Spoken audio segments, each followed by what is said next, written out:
What are the commonalities among leaders who sustain excellence over an extended period of time?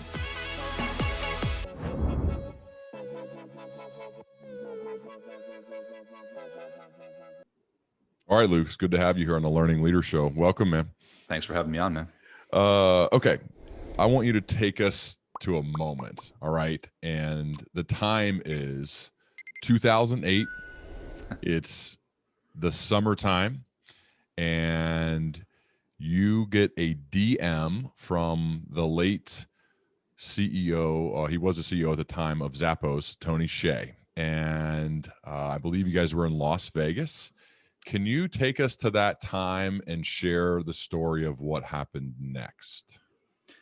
Yeah, so I got a DM on Twitter from Tony Hsieh. Twitter was a pretty new platform, and he was one of the first people on it and super excited about it. So I got on Twitter because Tony was on Twitter.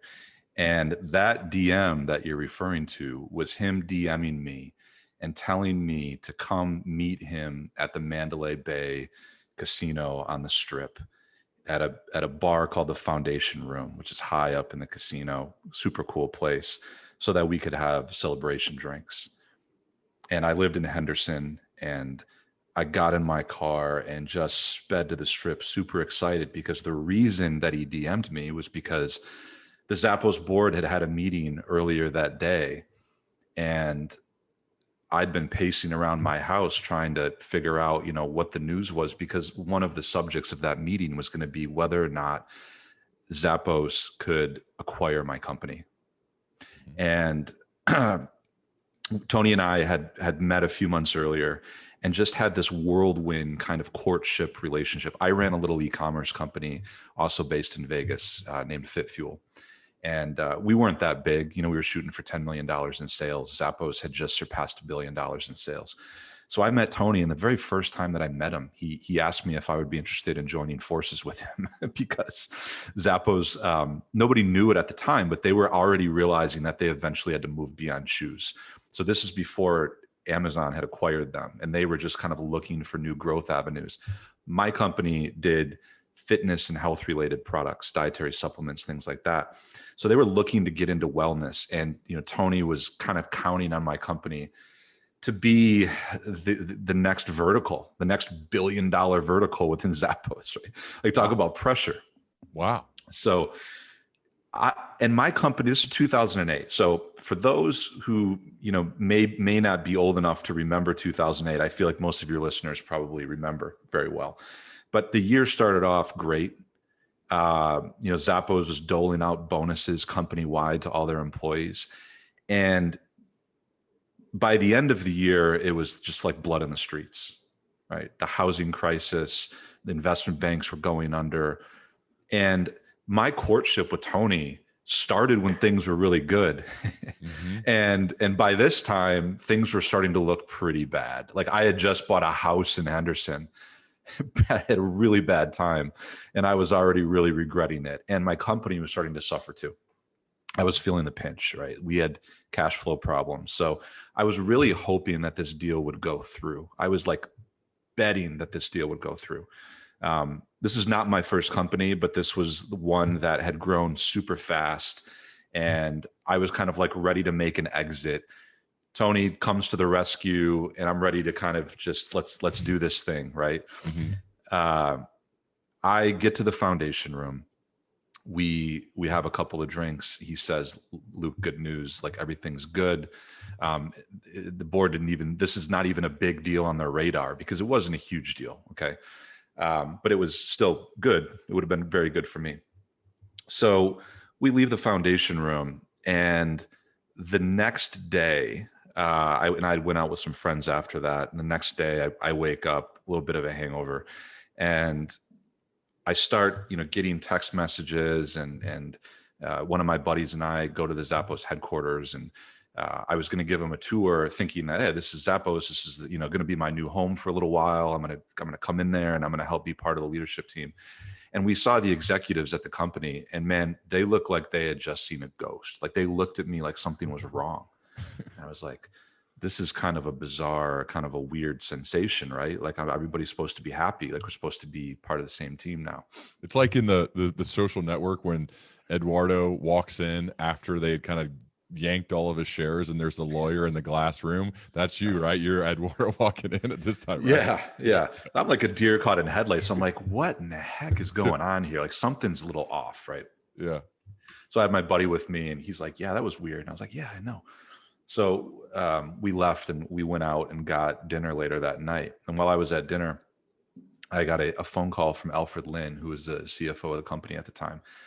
And, Alfred also just sounded like somebody had just died. And I was like, Alfred, what's up, man? Like, what's going on? It's weird that what happened at the headquarters earlier today. And he's like, yeah, Luke, I don't know how to tell you this, but basically, the board had a meeting after the meeting on the plane back to San Francisco.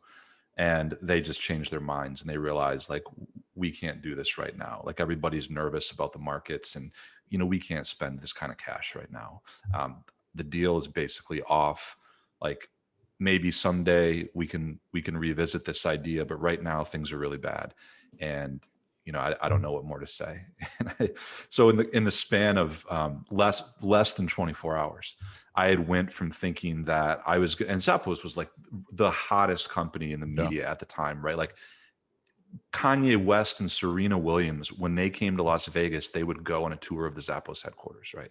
Mm-hmm. Like their PR team was just incredible. But anyway, so I was really excited to be a part of that movement.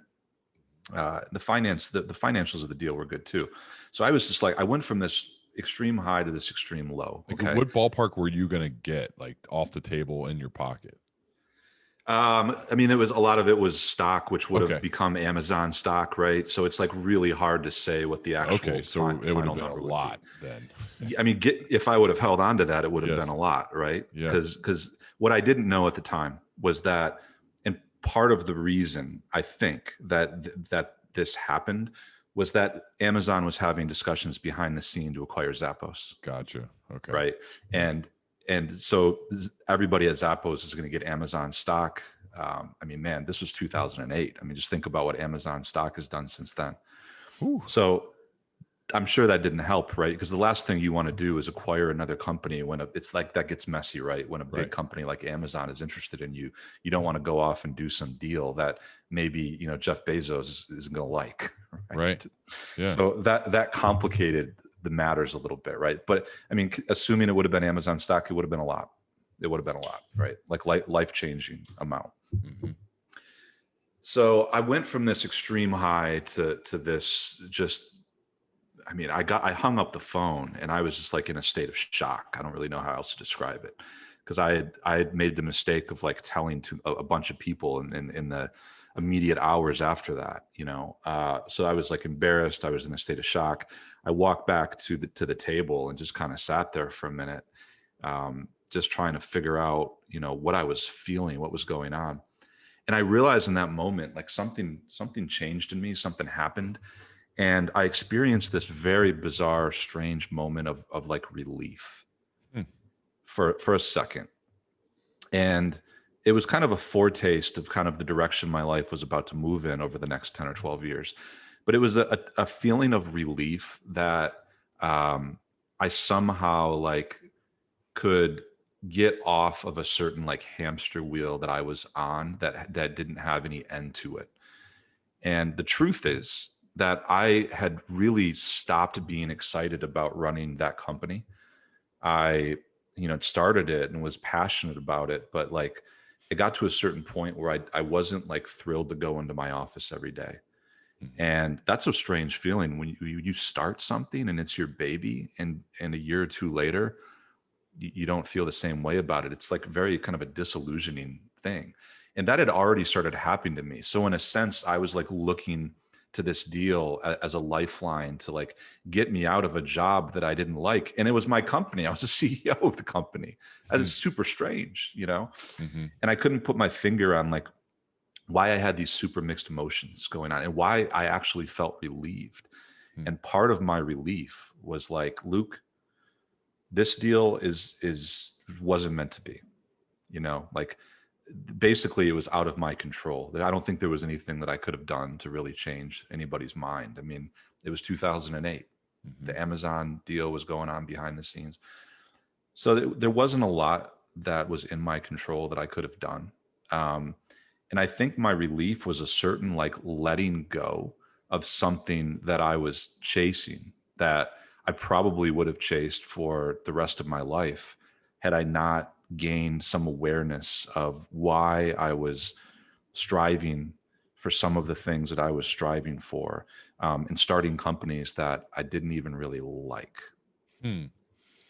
And I want to get to that as well, but there's another story which I think will catapult us to describing why we want what we want and how to better handle this. So you're sitting in the home of Peter Thiel.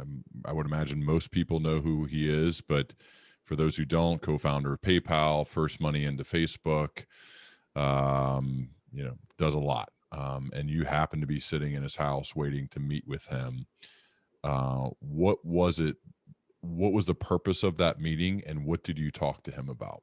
The purpose of that meeting was to talk about the ideas of his mentor, his late mentor, René Girard, who was Peter's, not his teacher, but he was at Stanford in the late 80s while Peter was an undergraduate philosophy student at Stanford. And René Girard was a professor there that Peter got to know and would attend certain luncheons and get-togethers that Girard would have, and gained a real admiration for Girard. And the ideas of René Girard ended up shaping a lot of Peter's investment philosophy, a lot of his thinking about his worldview, frankly. So I also have an interest in René Girard. That's really kind of the unpacking his ideas for a broader audience is really the purpose of my book.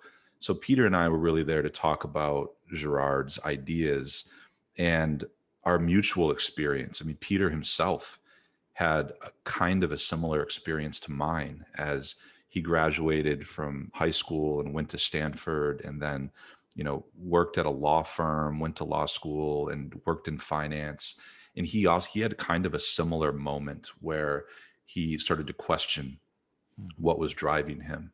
So we had a wide-ranging conversation about some of these experiences that we had early on in our lives and how Girard's ideas have impacted everything from why he made his investment in Facebook to some of the things going on in the world today.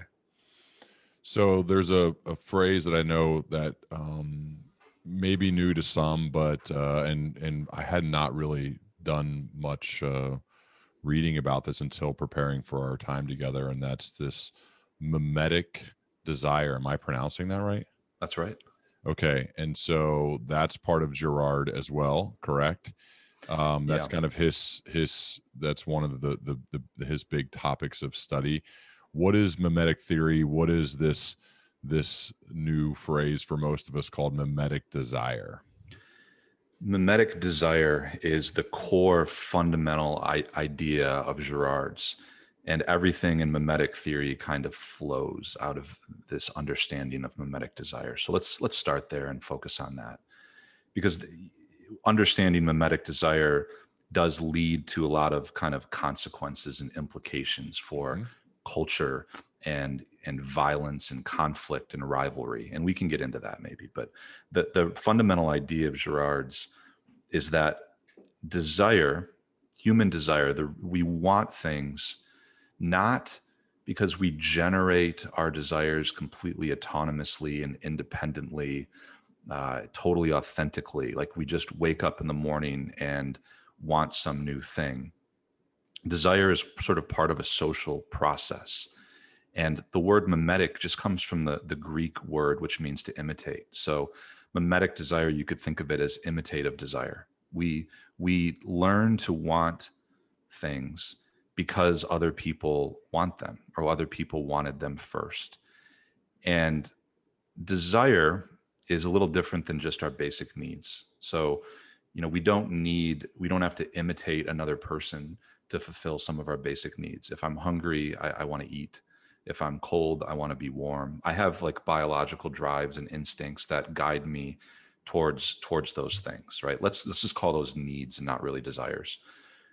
Desires can enter the picture when we get into more and more abstract things like lifestyles and careers and accolades that we might want, things like that. And Girard's idea is that for these things, we don't have an instinctual basis for choosing between our interest in one of these objects of desire and another. So instead of this instinctual kind of biological, physiological basis, we rely on what he calls models of desire, mimetic models. So we find other people, real, fictional, in the present, historical, they could come from anywhere, groups. We find models of desire that essentially influence the way that we value different things in the world. And that it's through these models that we're sort of drawn towards pursuing certain goals, through desiring certain things, whether that's a stock or, another person, right? A potential partner or something. So mimetic desire means imitative desire. And, because we're social creatures, we look to other people to understand what to want.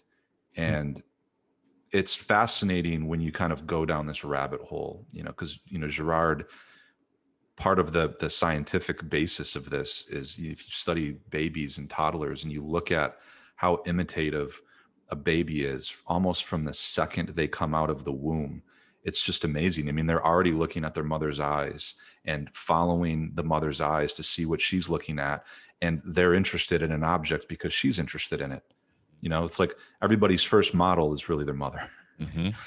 And if you just follow this thread through and you think about it, we're just highly developed and sophisticated babies that are not all that much different, and that we also still look around us for these models, but we don't like to think of ourselves as being imitative, right? Like nobody really likes to think of themselves that way. Yeah. But Girard's insight was that imitation is a fundamental kind of part of human nature. Like we're the most imitative creatures in the world, and we're better at it than any other creature in the world. We're really good at it. And it just drives such a large degree of human behavior. And we typically don't realize it because it kind of happens in the subconscious. What are the good and bad aspects of mimetic desire? The good aspects are that it's the foundation of all learning and development and culture. We wouldn't be able to learn a language unless we were really good imitators. We just wouldn't have the ability to do that, to learn how to live in a society. We imitate norms, we imitate other behavior. I mean, imitation is how we establish trust with other people too. We sort of imitate facial expressions. You and I are looking at each other right now, and it's like, it's super weird when somebody doesn't kind of like respond in kind, right? So it's how we establish trust with other people. It's how we enter into relationships. It's critical. And those are all very positive things. And of course, we also can follow other people or imitate other people who are role models to us. Like, Steve Jobs, great innovator. That's a very positive thing. So we can sort of study his life, read his biography, look at the way he gave his, amazing talks, right? And learn something about that, how to give a better speech, how to get people excited about a product, how to innovate. So our powers of imitation are tremendously positive when it comes to all of these things. On the whole, it's really good. Girard realized, though, that because we are so good at imitating, because we can somehow adopt the desires of other people as our own, that there's a fundamental orientation towards rivalry and conflict built into the very concept of mimetic desire. So if I have a colleague or a friend or somebody, and I'm unconsciously adopting their goals or desires as my own and beginning to compete with them, maybe without being honest with myself, that I'm always kind of looking to my side and measuring myself. And I get a promotion, I'm like, I should have got a promotion too. We've this mimetic desire that causes us to kind of catch other people's desires by contagion leads us sort of naturally into something that can become a rivalry if we let it go far enough. And in his view, this mimetic desire is kind of the heart of human conflict. And, we don't realize that we want things mimetically, or that we're engaged in this mimetic process, social process with other people. So when we get into conflicts, we're often surprised. But if you go back far enough, there was usually some element of mimesis at the origin of that conflict. So I think that one of the first thing that comes to mind is you look around and you see people driving in expensive cars, crazy houses, vacations, and it's easy to see this stuff more now than ever because of the social media aspect of our world today, where if you're not careful, you can just spend all day comparing yourself to the highlight reel of other people's lives, right? What advice do you have? Because I think we're all probably guilty of this, unless you're like Cal Newport and you don't have a phone, or you don't have any type of application on your phone. Outside of that, with just getting rid of Instagram and everything else like that, how do we deal with this very real challenge of comparing ourselves to the highlight reels of other people? One way to, social media, in my opinion, is definitely an engine of mimetic desire. Because if you think about it, what it really is it's just billions of potential mimetic models that we've just suddenly been given, and we can compare ourselves and look at what they're doing and what they want 24 hours a day, which is really dangerous.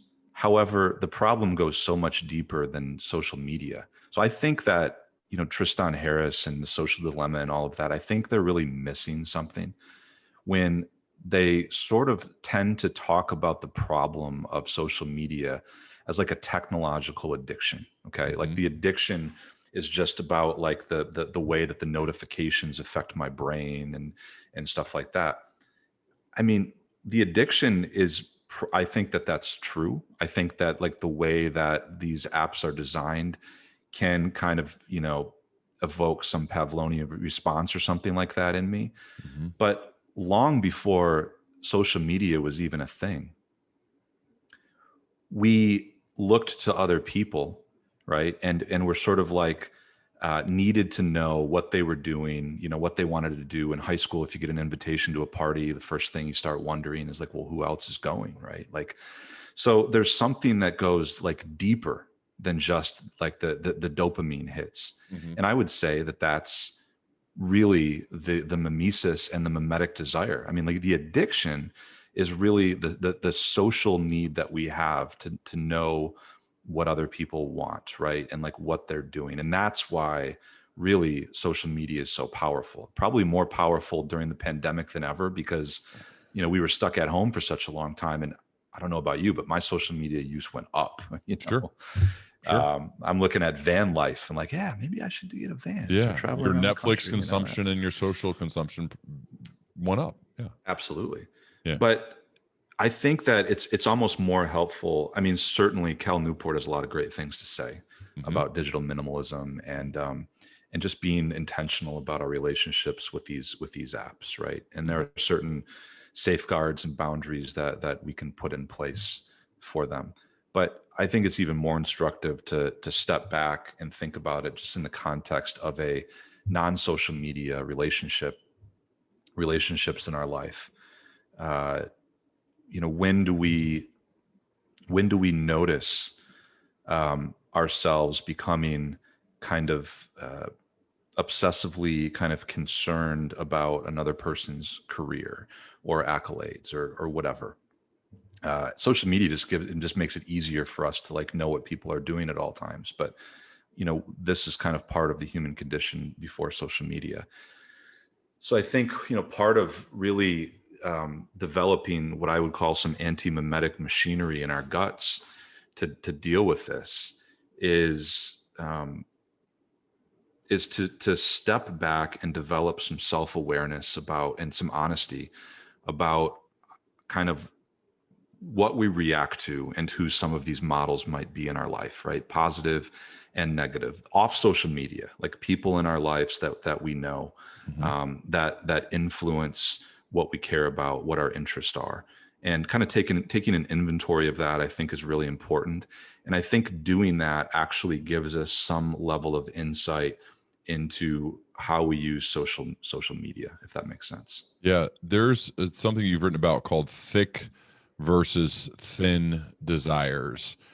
And can you explain thick versus thin desires and how we can understand that framework to be better in regards to our mimetic desires?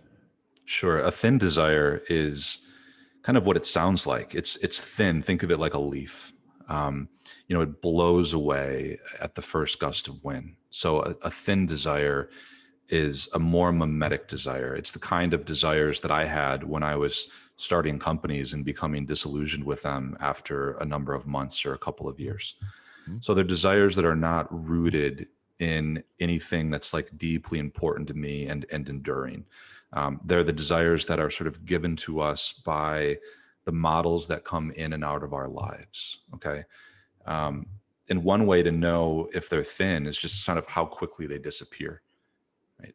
The thick desires are the desires that are rooted in something enduring, right? Something that's actually like a part of who we are.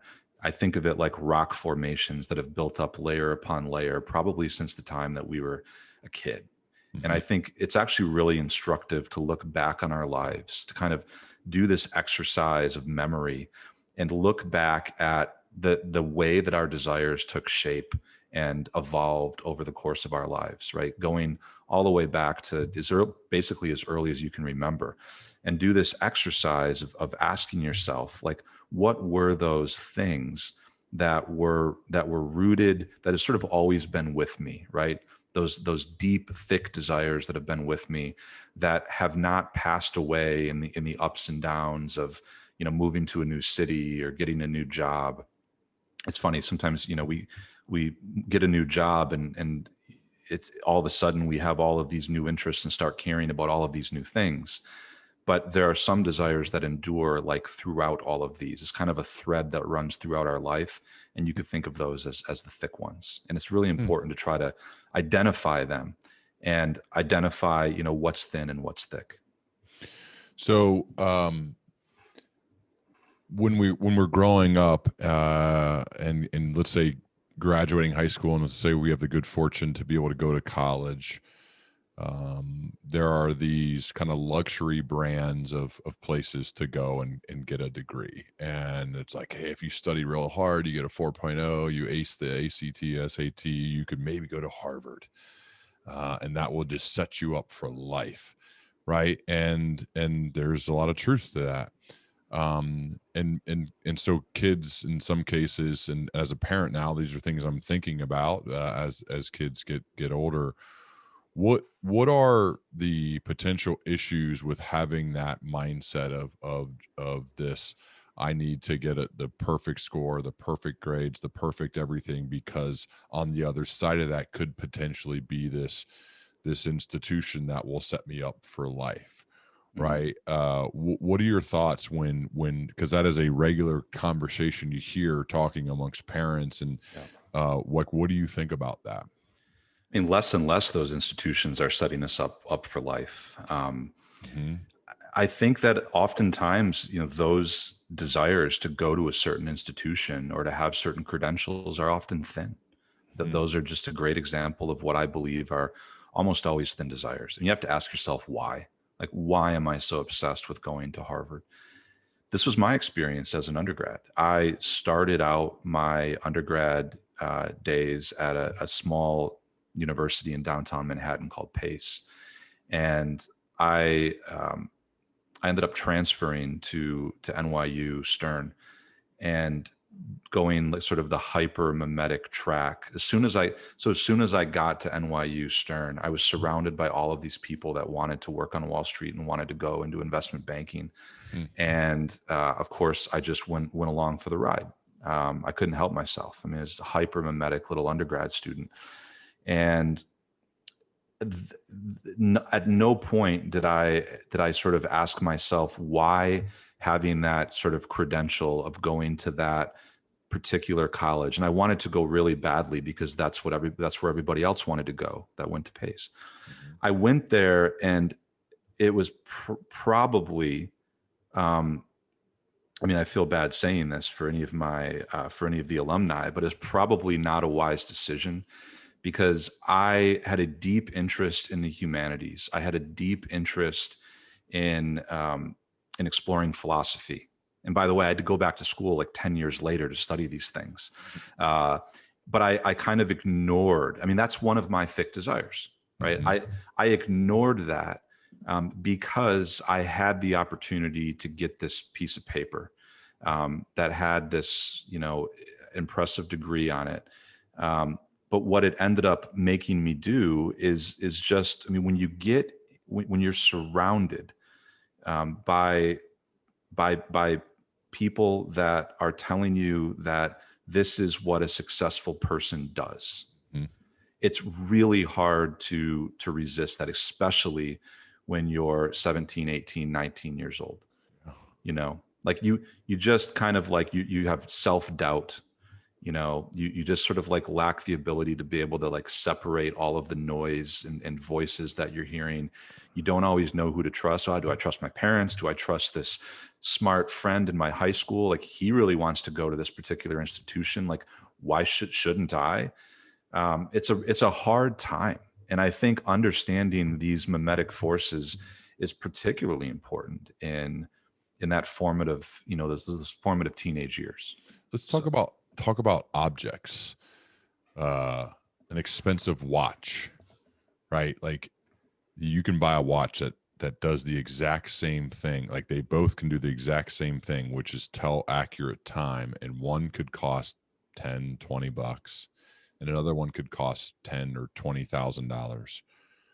And yet, so I think, like, I always, this may be stupid, but I always think of like the aliens came down and they're like, okay, just tell me about the world. And the one guy's like, well, that guy spent 20 grand on a watch and that guy spent $10. And he's like, okay, well, what does the one with 20 grand do that the one with 10 doesn't? Oh, they do the same thing. Oh, so why would you spend 20 grand when they do the same thing from a practical standpoint of like what they do? And when you're asked that question, I guess you could say like it's a status symbol, or maybe it's built beautifully. I don't know. I mean, when you hear that, like, what do you think from an objectivity perspective of like acquiring objects, jewelry, watches, cars, whatever it may be? Anything could kind of play in there, because technically there are cars that may last longer, be safer, get better gas mileage, that cost far less than other cars. And when you're like, isn't the purpose of a car to get me from this place to that place safely and in a decent amount of time? That's really the purpose of a car. And yet we don't make decisions based on that. I mean, some people do, but a lot of people don't. So what do you think about that when it comes to objects? Yeah, I've been fascinated my whole life with watches. Really? And noticed, well, not in the sense that. Are you a watch guy? That I'm not. No, I'm not a watch Okay. guy. I've been fascinated with why people buy the watches that they do. Okay. And I noticed as I was sort of coming up in the investment banking world that, a certain kind of man, like they all buy the same hunks of metal to put on their wrist. And it's typically like the same 4 or 5 hunks of metal. And they're the 4 or 5 hunks of metal that are the ones that are most advertised in like the fancy airport lounges. And I'm like, well, that's interesting. Like, why is that? It's almost like some form of talisman, that we wear on our wrist that has some like power that, is obviously more than a hunk of metal. And I think that it has a lot to do with status. But the connection here to mimetic desire is that Girard says that all mimetic desire, and the reason that we choose the models that we choose, has to do with a desire to be a certain way. So he uses this very kind of technical philosophical phrase. He says, all desire is a desire for being. It's a desire for being. We want to be a certain kind of person. And when we adopt certain models, we see a really sort of, polished businessman with a Cartier watch or something like that, right? We see that he has this quality of being. And it's almost as if we get the Cartier watch, like we will then too have that quality of being. It's almost like the object like confers the quality on the person or something like that, right? In fact, it's like the other way around. It's like that guy is actually conferring that $10,000 value on the watch because we have this illusion. We project all kinds of things on other people. The guy could be totally miserable for all we know, right? But we just see that he's financially secure. He seems like he's got a good life, and he wears this certain kind of watch. And the watch begins to take on this value, which is really detached from objectivity, right? It's just totally detached. And it has to do with whatever we want that we think that this other person has. The watch, it just happens to be, the watch is almost random. If he got rid of the Cartier and instead said, hey, I don't think that watches are cool anymore, and I don't really like Cartier. Instead, like, I'm going to go get like the latest Tesla. Well, all of a sudden a funny thing happens. Like we lose interest in the Cartier, and all of a sudden we start thinking a little bit more about getting the latest Tesla. So he can change the objects. He can swap them out. It's because he's the model for us. Then he could want something else after the Tesla, right? And we just sort of follow. So it's Girard's insight is that it's not the object that's important to us. It's the model. And the reason that we endow these models with this kind of mysterious kind of power is because we think that we lack something that the model has. How do you deal with that? Everybody probably has these challenges. And I'm like envisioning models out there, like not actually models, but like the models of the people who, oh yeah, nice car, nice watch. That yeah, it looks nice. That would be great. We all have those moments. How do you deal with that? What can you do to counteract that?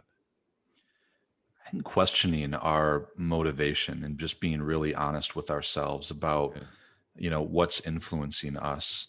And, is this, what is it that I like? What pain point do I have, right? Like what is it that I am really feeling I lack? Like what is this sense of lack that I have? And, will this object actually kind of fulfill that? Or is it going to fulfill it for a day? Is it a totally thin desire? It really comes down with knowing ourselves and introspection. I think this is the heart of all leadership and management, is really like knowing who we are. And, we naturally gravitate towards leaders who seem like they know who they are. And that we have to start with ourselves and understanding why we're pursuing the things that we're pursuing, or why we want the objects that we want. And we typically just don't even question those things, right? So part of this process of untethering ourselves a little bit from the mimetic cycle and these negative mimetic processes that eventually lead us to misery because there's kind of no end to it, is just taking a look at the origin of our desires and asking the question, like, why? Like, why do I want to achieve this fitness goal? Is it because like I really enjoy running? Or is it because I want to look a certain way? Or is it because I read Men's Health and I read this particular article? So like getting under the surface of the things that have sort of brought us to desire these things in the first place is the pathway, I think, to better self-knowledge. And self-knowledge, going all the way back to Socrates, just knowing thyself is like the foundation of wisdom. And it's not an easy, there's no like quick trick to do this, but I think just being aware of mimetic desire is a good first step. Yeah. So, but is there a right reason or a wrong reason to want something? So for example, if someone, when they really ask themselves, why do I want 6-pack abs, or why do I want to be in like great shape? So and if they're like, well, it's almost pool season, I want to look good at the swimming pool. Like, is that wrong? Or do you say, well, why do you care about looking good with your shirt off at the swimming pool? Like, what do you think about that aspect? Because the right reason, I would say, to want to, be in shape or whatever it may be, is because you get one body, and I think you gotta try your best to keep that body as healthy as you can within what your control. And a result might be you get 6-pack abs and look good at swimming pool. But the real, I think, good reason, or the purpose, is just to do everything within your power to be a healthy human, and to take care of your body, to give yourself the best shot, the best odds of being healthy. Right. But so when you hear like those, because maybe the person who just wants to look good, it's like, well, even if it's for the wrong reason, it's still a good benefit because they're going to be in a healthy position. Like, what do you think about all of that? I think the way that you describe that is actually the difference between a kind of a thicker desire, I mean, which is a very positive thing. We have one body, right? It's good to take care of it, right?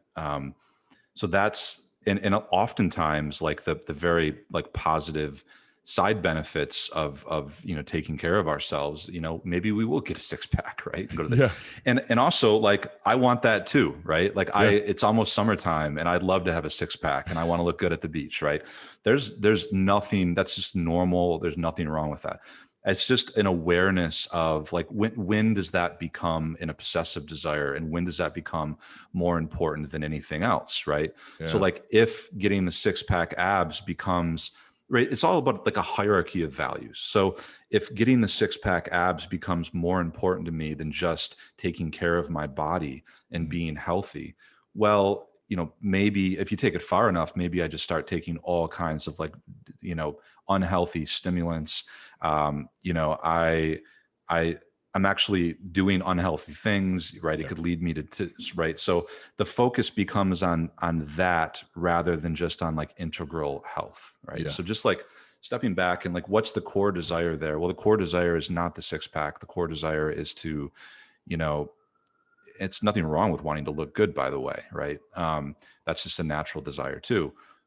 It's just like understanding like where does that fit in, and understanding the hierarchy of values, because any one desire can begin to take over our lives, and desires have an order to them, right? Like, does that become more important to me than my relationship with my wife?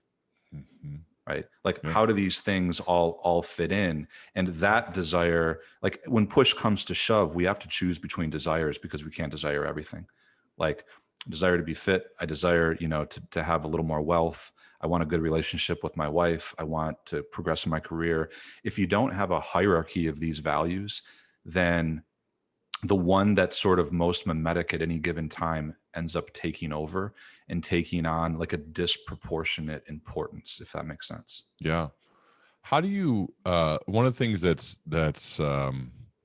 interesting when you publish the book about something is people expect you to be perfect at it. I remember talking to James Clear, he writes Atomic Habits, and like everyone expects them to have perfect habits to lead to a perfect life. Right. And he's like, that's not the case at all, but that's still what people expect. So how do you manage this in your life? Because you're probably getting people coming to you for advice. I know the book's not technically out yet, but people, I'm sure, are aware of you've worked on it and it's coming.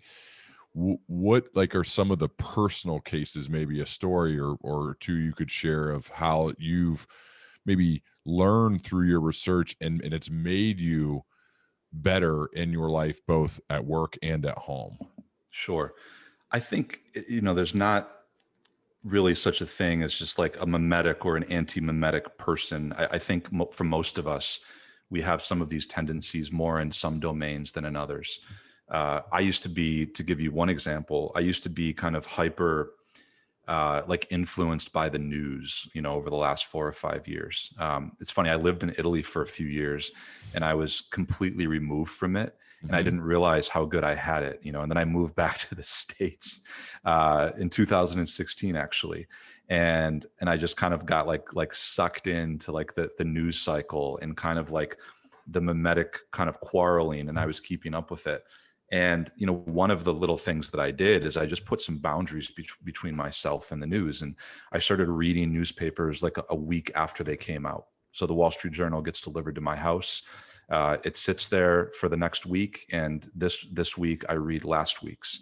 And one of the things that lets me do is basically, because like 90% of the stuff like won't even be important anymore, and I can just kind of very quickly go through it and sort of like pick out like what actually matters and what doesn't, right? Like what's just a reactionary story and what doesn't. And I try to apply that principle to a lot of my consumption, okay? Because I do know myself to be a pretty mimetic person, and I can react to things, and I've sort of had to put boundaries in place for myself to make sure that I don't do that. Social media, I think we have to put boundaries in place for that, and I've done that in my life. There's the phenomenon of like hate watching, or like keeping up with people that, you only follow because like you don't like anything that they say, and you just want to say like what stupid thing or what, frustrating thing are they going to say next so I can respond to it. Like that, there's really nothing beneficial about that. There's like nothing positive that's going to come out of that, right? So just being aware of like when we're doing that. And I catch myself wanting to do that sometimes, like, oh, I can own this person. Like that's an idiotic thing to say, right? So like I simply unfollow. And I don't even allow myself the temptation to do that, right? Because anytime that I've ever done it, I regret it like a second later. Okay. I mean, there's a lot of other things. I mean, even in my, in your daily life, I mean, you get some benefits from, going out to eat at odd times when not everybody else is going out to eat. Okay. Like go, instead of going out on Friday and Saturday nights, like make date night a Wednesday evening or something like that. There'd be less people in the restaurant. So there's like a lot of things that you can do. Just why is that a good one? It's a good one for me because it's, it's like less crazy. It's easier to get a reservation. Okay. Okay. Like Claire and I can go out and just have like a quiet, it's not no crate. We can get into our favorite restaurants. Yeah. Okay. And just like enjoy our night and stay there for as long as we want without having, in DC, they have like lately they have an hour and a half long time limit on the tables. And we have like super, super long meals. Okay. So like we always feel like we're rushed. So that's like a little small, super practical little anti-mimetic thing, right? Like we just don't go when everybody else wants to go. And there's like we get tremendous benefit from doing that. Right. So seeing, the way that other people can kind of, just like mimetically just like want to go do things at a certain time. I get it. Like there's more free time and everything like that, but it's just a decision that we've made. So if you're asking like little things that I do in my life, that's one of them. It's not for everybody, but I try to like go places on off-peak times. Are there other little practical tips like that? I mean, these are so personal, right? Like they're tailored to everybody's life. Like I'm a foodie and we like to eat out quite a bit, right? So that's one of mine. Vacation destinations, I think is another one. It's all, I mean, you're going to find, certain places like rise and fall in popularity. Like when I was in high school and college, like Cancun was like the place that everybody went for spring break. But I like to travel a lot. It's been painful that I haven't been able to do it for, well over a year now. But just like looking at some of the off the beaten path things that are perhaps not as, as mimetically popular, I've found some of the most, rewarding experiences in my life, just kind of, just getting a little bit off the beaten path. Right. So, I mean, I think it depends on what you're interested in, and just paying attention to, to how did you find out about this vacation destination or this place in the first place? Because some of the coolest stuff are going to be the things that don't necessarily get all of like the media publicity and the Instagram photos, right? Maybe they're not Instagrammable.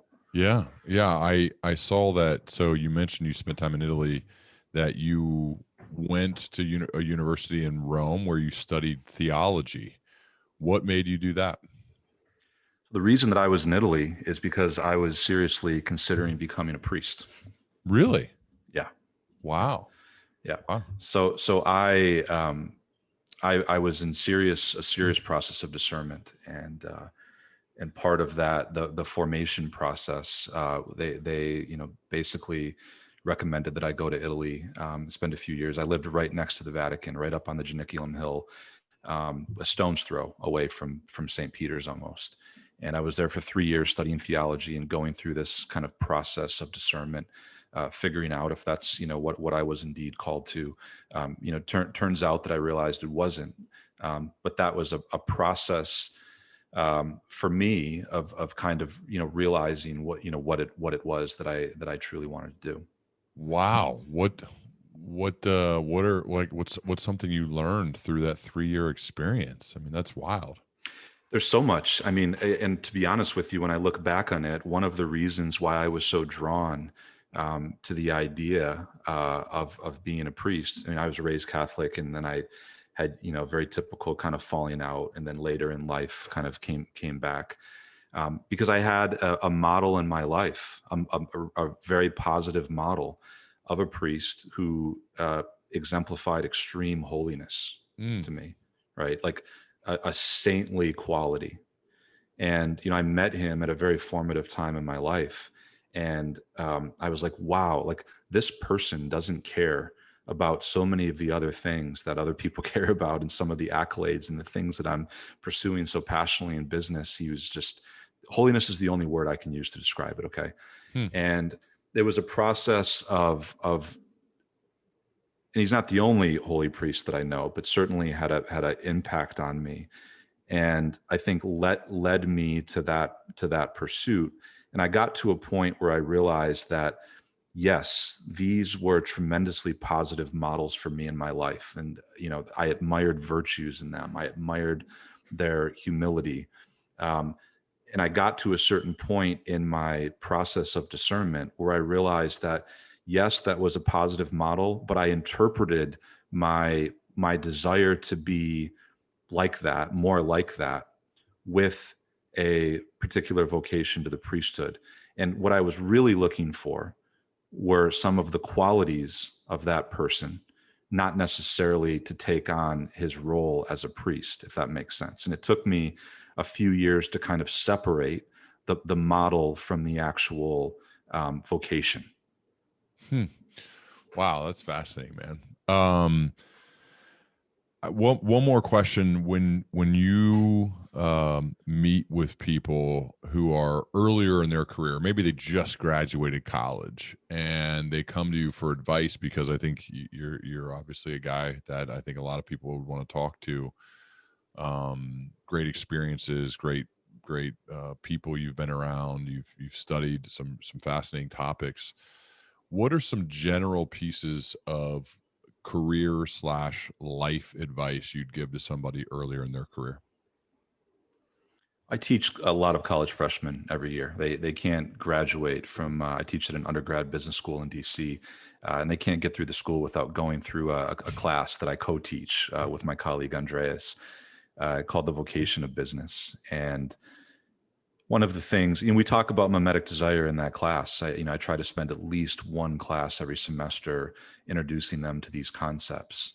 And it's important for them to get that. They come in, they're 18, 19 years old, and they're having to make a bunch of decisions, choosing majors and internships, and they have all this anxiety. And I try to just help them kind of extract themselves from all of the pressures and the forces, and what their friends are majoring in and what kinds of internships their friends have, and just try to help ground them a little bit in what really matters to them and what's really important to them, and why they're there. I encourage them to experiment. I mean, college is really, it's a great time because you don't have a lot of downside. You just kind of you really only have upside. And I think the same thing is true with early career. You can experiment, you can play.